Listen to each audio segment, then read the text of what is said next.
வெற்றி துளசி சீரியலை பற்றி தான் நம்ம இந்த வீடியோக்குள்ளே நம்ம பார்க்க போகிறோம். நம்ம வீடியோக்குள்ளே போகிறவங்களுக்கு யாரெல்லாம் சப்ஸ்கிரைப் பண்ணலையோ அவங்களாம் சப்ஸ்கிரைப் பண்ணிக்கிடுங்க. பக்கத்தில் உள்ள பெல் பட்டனை கிளிக் பண்ணிடுங்க. வாங்க வீடியோக்குள்ளே போகலாம்.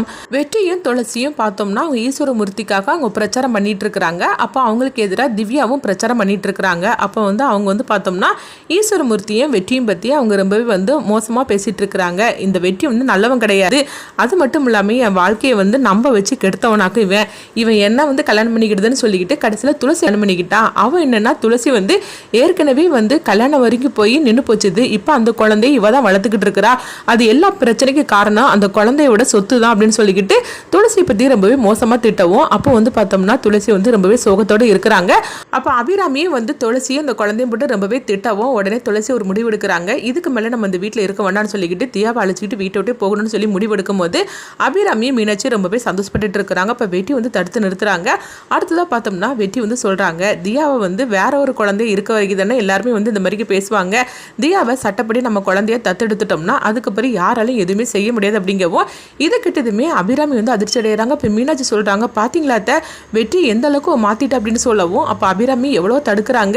உனக்கு ஏன்டா இந்த மாதிரி தலையெழுத்து, அடுத்தவங்க குழந்தைய நீ எதுக்காக தத்தெடுக்க போற, இதுக்கு நான் சம்மதிக்கவே மாட்டேன் அப்படிங்கவும் இங்க பாருங்கம்மா நான் உங்க சம்மதத்தை நான் கேட்கல, துளசி நீ என்ன சொல்றேன்னு கேட்கும் போது துளசி சரி அப்படிங்கிறாங்க. அடுத்து பார்த்தோம்னா தியாவை தன்னுடைய குழந்தைய வெட்டி தத்தெடுக்கவும் அப்போ அதுக்குள்ள எல்லா ஃபார்மாலிட்டியும் முடிஞ்சிருது. அப்போ உடனே துளசி தியாட்ட சொல்றாங்க இதுக்கப்புறம் நீ வெற்றியை அங்கல்னு சொல்லி கூப்பிடக்கூடாது, அப்பன்னு தான் சொல்லி கூப்பிடணும் அப்படிங்கவும் இது கிட்டதுமே வெற்றி ரொம்பவே சந்தோஷப்பட்டு இருக்கிறாங்க. தியாவை கட்டிப்பிடிச்சு முத்தம் கொடுக்கவும் வா துளசி நம்ம வீட்டுக்குள்ள போகலாம் அப்படின்னு சொல்லிட்டு அவங்க அழைச்சிட்டு போறாங்க. இதை பார்த்துட்டு அபிராமி அதிர்ச்சி அடைகிறாங்க. என்னங்க இங்க நடந்துட்டு இருக்குது, இதெல்லாம் நீங்க பார்த்துட்டு அமைதியா இருந்துட்டு இருக்கிறீங்க, இதை என்னால பார்த்துட்டு இருக்க முடியாது, என்னால பொறுக்க முடியாதுன்னு சொல்லிக்கிட்டு அவங்க ரொம்பவே அபிராமி எமோஷனலா பேசவும் அப்படியே அவங்க கீழே விழுந்துருந்தாங்க. இதை கொஞ்சமா எதிர்பார்க்காத குடும்பத்தில் உள்ள அவ்வளவுமே அதிர்ச்சி அடைகிறாங்க. உடனே அபிராமி உனக்கு என்னாச்சு அப்படின்னு சொல்லிக்கிட்டு டாக்டர் வராங்க. வந்ததுமே அவங்க செக் பண்ணி பார்க்குறாங்க. அவங்களுக்கு ரொம்பவே ப்ரெஷர் கூடுதலாக இருக்குது, கொஞ்சம் அவங்க ரெஸ்ட் எடுக்கணும் அப்படின்னு சொல்லவும் உடனே மீனாட்சி சொல்லிட்டு இருக்கிறாங்க இது எல்லா பிரச்சனைக்கு காரணம் இந்த அற்கால அந்த துளசி இவாதா அப்படின்னு சொல்லிட்டு இருக்கவும் அப்போ உடனே ஈஸ்வரமூர்த்தி சொல்லிட்டு இருக்கிறாங்க ஏன் அபிராமி இப்படி உடம்பு போட்டு கெடுத்துக்கிடுது அப்படின்னு சொல்லிட்டு இருக்கும்போது எல்லா பிரச்சனைக்கும் இந்த துளசி தான் காரணம் அப்படின்னு சொல்லிட்டு இருக்கவும் உங்ககிட்ட நான் கொஞ்சம் தனியா பேசணும், எல்லாரும் வெளியே போங்க அப்படின்னு சொல்லிட்டு அபிராமி சொல்லும் போது எல்லாருமே உடனே வெளியே வந்துருந்தாங்க. அப்போ ஈஸ்வரமூர்த்திட்ட அபிராமி சொல்லிட்டு இருக்கிறாங்க இந்த துளசி எதுக்காக நீங்க பிரச்சாரத்துக்கு கூட்டிட்டு போறீங்க, நான் சொன்னாக்கி நீங்க ஏதாவது கேட்குறீங்களா, துளசி வர்றதுக்கு முன்னாடிலாம் நான் என்ன சொன்னாலும் அந்த பேச்சுக்கு நீங்க எதிர் பேச்சு பேச மாட்டீங்க, ஆனா இப்ப நான் என்ன சொன்னாலும் சரிதான் அதை நீங்க காது கொடுத்து கூட கேட்டிருக்க மாட்டீங்க, எல்லாமே துளசி தான் அப்படிங்கிற மாதிரி தான் நீங்க முடிவு பண்றீங்க, பிரச்சாரத்துக்கு நீங்க துளசி அழைச்சிட்டு போறது எனக்கு சுத்தமா இஷ்டம் இல்லை, எதுக்காக நீங்க அவளை அழைச்சிட்டு போறீங்க அப்படிங்கவும் அப்ப ஈஸ்வரமூர்த்தி சொல்றாங்க எங்க பாரு அபிராமி அதெல்லாம் ஒரு சூட்சமமாகும், இதெல்லாம் உனக்கு சொன்னா தெரியாது அப்படிங்கும்போது நீங்க என்ன சொன்னாலும் சரிதான் துளசி இப்படி பிரச்சாரத்துக்கு கூட்டிட்டு போயிடுறது எனக்கு சுத்தமா பிடிக்கல, நீங்க அவளுக்கு ரொம்பவே வர வர முக்கியத்துவம் கொடுக்குற மாதிரிக்கு இருக்குது, போற போக்க பார்த்தாக்கி இந்த வீட்டு பொறுப்பையே நீங்க அவகிட்ட கொடுத்துருவீங்க போலுக்கு, அப்புறமா நான் எதுக்காக அந்த வீட்டில் இருக்கணும், நான் வீட்டை விட்டு போயிட்டுமா, நீங்க சந்தோஷமா இருந்தா சரிதான் அப்படிங்கவும் அப்ப ஈஸ்வரமூர்த்தி சொல்றாங்க என்ன அபிராமி இப்படிலாம் பேசிட்டு இருக்கிற, நான் என்ன யோசிக்கிறேன்னு உனக்கு கொஞ்சம் கூட தெரியலையே, இத்தனை வருஷமா அப்புறமா என் கூட நீ வாழ்ந்து என்னதான் பிரயோஜனமோ தெரியல அப்படிங்கும் போது நீங்க என்ன சொல்லிட்டு இருக்கிறீங்க அப்படின்னு அபிராமி கேட்கும் போது இங்க பாரு என்னுடைய திட்டமே இந்த துளசியை வச்சு நம்ம ஓட்டு வாங்குறது தான், அதுக்கப்புறமா எப்படியும் நம்ம ஓட்டு வாங்கி ஜெயிச்சிட்டோம்னா அதுக்கப்புறம் இந்த துளசியை நான் வீட்டை விட்டே நான் அனுப்பி விட்டுருவேன் அப்படிங்கிறாங்க. இதை கிட்டதுமே அபிராமி அதிர்ச்சி அடைகிறாங்க. என்னங்க சொல்லிட்டு இருக்கிறீங்க, நீங்க சொல்றதெல்லாம் உண்மையானு சொல்லி கேட்கும் போது ஆமா அபிராமி என்னுடைய திட்டத்தை உனக்கு கொஞ்சம் கூட நீ உனக்கு புரிஞ்சுக்க மாட்டேங்கிறீங்க, இத்தனை வருஷம் என் கூட வாழ்ந்ததுக்கு அப்புறமா கூட என்னோட திட்டம் உனக்கு தெரிய மாட்டேங்குது, நம்ம வேலைக்கு யூஸ் பண்ணிக்கிட்டு அதுக்கப்புறமா அந்த துளசியை வீட்டை விட்டே அனுப்புறது தான் என்னுடைய முடிவு அப்படிங்கிறாங்க. இதை நான் உங்ககிட்ட சொல்ல முடியுமா, நானும் ஜாடமாடையாக உங்ககிட்ட சொல்லி பார்த்தாச்சுது, ஆனால் கொஞ்சம் கூட நீ அதை புரிஞ்சுக்காம நீ இந்த மாதிரிலாம் பண்ணிட்டு இருந்தா எப்படி ஆக்கும் அப்படிங்கவும் ஐயோ என்னங்க சொல்றீங்க, இந்த அளவுக்கு நீங்கள் திட்டம் போட்டு வச்சிருக்கிறீங்களா, உங்களை நான் புரிஞ்சுக்காம நான் இருந்துட்டேனே என்னை மன்னிச்சிருங்க அப்படிங்கும் போது ஆமாம் இதெல்லாம் சொல்ல முடியுமா, இதெல்லாம் ஒரு சூட்சமம் தான், எப்படியாவது இந்த போட்டியில் நம்ம ஜெயிச்சே ஆகணும், அதுக்காக தான் அந்த துளசியை வச்சு பெண்கள் கிட்ட எல்லாம் அனுதாபம் போட்டு வாங்குறதுக்காக தான் அந்த துளசியை நான் அழைச்சிட்டே போறேன், ஆனால் அதை புரிஞ்சுக்காம நீ இப்படிலாம் பேசிட்டு இருக்கிறீ அப்படிங்கவும் இது எல்லாத்தையுமே துளசி கேட்டுட்டு இருக்கிறாங்க. இப்போ பக்கத்தில் வெற்றியும் கேட்டுட்டு இருக்கவும் அப்போ துளசி கண் கலங்கிட்டு அவங்க ரூமுக்கு போகும்போது இப்போ வெற்றி ரொம்பவே சோகமாயிருந்தாங்க.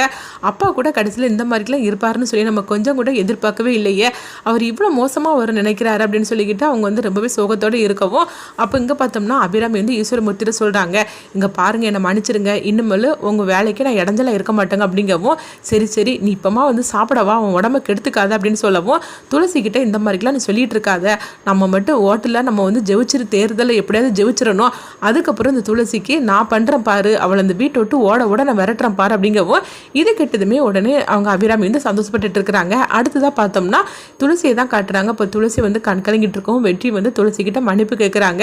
என்னை மன்னிச்சிட்டு துளசி அப்படிங்கும்போது, நீங்கள் எதுக்காக மன்னிப்பு கேட்குறீங்க அப்படின்னு சொல்லிட்டு துளசி கேட்கும்போது, எங்கள் அப்பா அப்படி பேசுனதை கேட்டதுமே எனக்கே வந்து ரொம்பவே கஷ்டமாகி போச்சுது.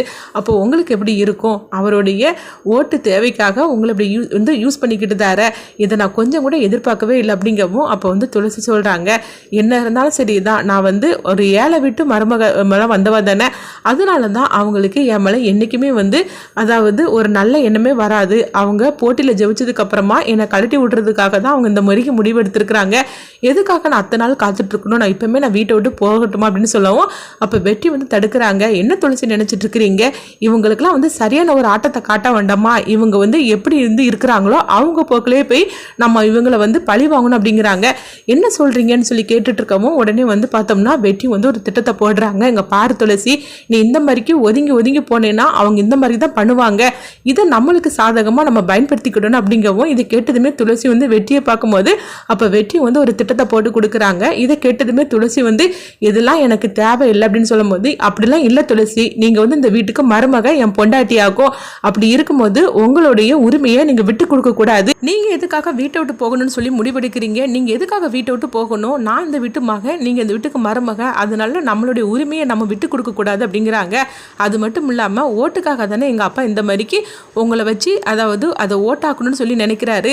அவர் போக்கிலே போய் இந்த வீட்டில் உள்ள பொறுப்பு மொத்தத்தையும் நீங்கள் உங்கள் கைக்கு கொண்டுட்டு வரணும், இது உங்களுக்கு கிடைச்ச நல்ல வாய்ப்பாக்கும், இவங்களுக்கெல்லாம் சரியான ஒரு பாடத்தை கற்பிச்சு கொடுக்கணும் அப்படின்னு சொல்லவும், இது கிட்டதுமே துளசிக்கும் வந்து அது சரின்னு படுது. ஆமா வெற்றி, நீங்கள் சொல்கிறது கரெக்டு தான், நான் ஃபஸ்ட்டு வந்து வேண்டாம் தான் நினச்சேன், ஆனால் இப்போ நீங்கள் பேசுகிறது பார்க்கும்போது அது கரெக்டுன்னு தான் படுது அப்படிங்கிறாங்க.